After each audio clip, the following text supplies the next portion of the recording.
Some of you have lost that fellowship, that communion with God, that closet, that prayer, the one you do deliberately, the one that you look forward with joy, that prayer hour you look forward to.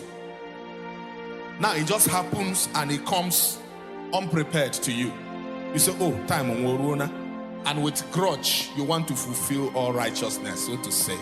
No.